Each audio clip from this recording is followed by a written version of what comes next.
Maria. That was so nice of you. Oh, Welcome. sometimes we just need a little bit of help. Hi, my name is Maria. I'm a senior teaching artist here at the museum. And also, this is Amy.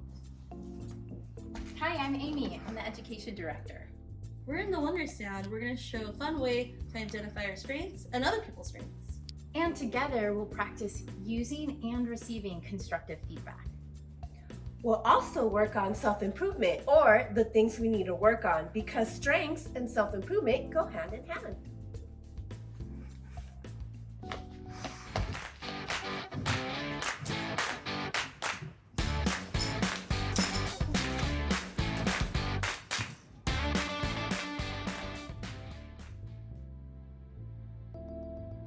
The Wonder Sound invites us to connect with animals and see ourselves in them. This is a fun way to identify strengths and qualities. Animals have been used this way in Native American storytelling and in every culture. You're right. I've heard that in Native American traditions, animals are sometimes used to communicate values and spiritual beliefs and to share stories. I identify as a tortoise. Tortoise is seen as friendly, welcoming, as well as patient and wise. I can relate, Maria.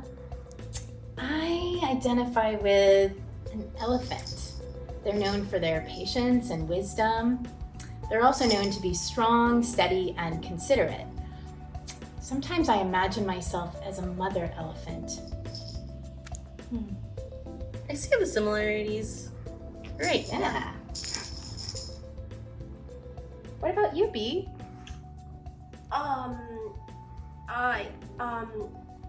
I identify with the octopus because it's a master of disguise, and it's an escape artist, and it shoots ink out of its butt.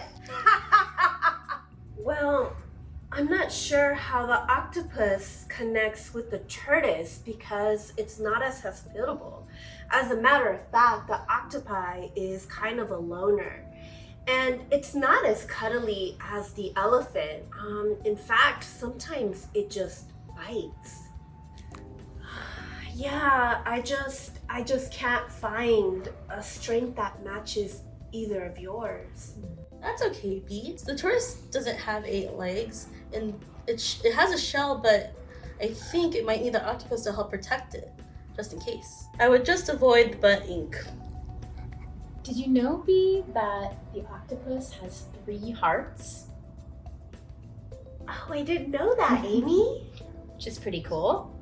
And then I was thinking about it, and the octopus and the elephant are both pretty resilient, and they're also kind of fighters. They have that in common. Oh, wow, I appreciate that. And then Maria was talking about strengths also, and it made me remember that the octopus could help the elephant. The octopus knows how to disguise itself and escape quickly. Maybe that's a strength that the octopus could share with the elephant. Oh, wow. So these animals have these skills and these strengths, and they may not always realize that they are strengths, but they can look to others who can help look through a new lens and explain them in a new way, and then we can appreciate them more. Have you ever heard the phrase that if you judge a fish by its ability to climb a tree, that it'll live its whole life thinking that it's not smart? Oh, I get it. So really, this is an opportunity to learn. If I understand why the octopus might bite or shoot ink, then maybe I can validate that it responds to danger. And then I could really look at how to connect through all of the arms and all of the hearts. Yeah, that makes sense. So Amy, what do you have to work on? It's harder talking about that, isn't it? Strengths are easier. I have to think about it. Yeah, that's hard to do. Sometimes our strengths can also be seen as weaknesses. For example, being too nice and too generous can lead to people taking advantage of you. That's why self-reflection and boundaries are important to revisit. I can see this is uncomfortable. I'm gonna need to trust you to help me find what I need to work on. Oh, I know! Okay. First, I need to feel safe. I also have to trust that the information is coming from a good place. And most importantly, to know that upon hearing this, I'm not a bad person. I'm afraid to say what I need to work on. Oh, okay. Well, I have a suggestion. Whoa, remember B, start with strengths. Then the feedback of what Amy needs if she feels comfortable. If you say in your own experience, then Amy might be willing to look within and not think you're judging her.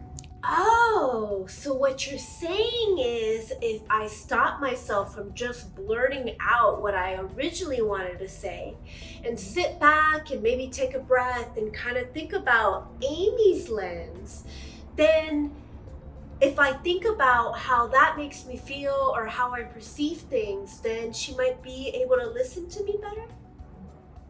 Okay, so kind of like this, Maria. Amy, I so love your ability to organize things, and I think you're so smart. And I really appreciate you helping me with everything in my life because I could just be a little bit disorganized. But sometimes I think that you organizing and that makes me feel that I'm not good at it and that you get mad at me. I mean, do you even like me, or is that true? Or maybe it's in my head. I understand. I do like you. I do. And I so appreciate your intelligence and your problem-solving skills and all that you bring. I think it was hard for me because I do like to organize. And when you were playing with the stuffed animals, you changed the way that I had put them out. And that was hard for me to see that happen. But I realized that you didn't understand that I was having a hard time with that. Oh, Amy, I didn't even realize. I'm so sorry. Sometimes I get really into playing and really in the moment, and I didn't even notice. Thank you for telling me what I need to work on.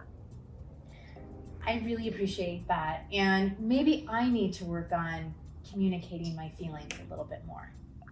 Oh, I got it. Now I know how the octopus can help the elephant.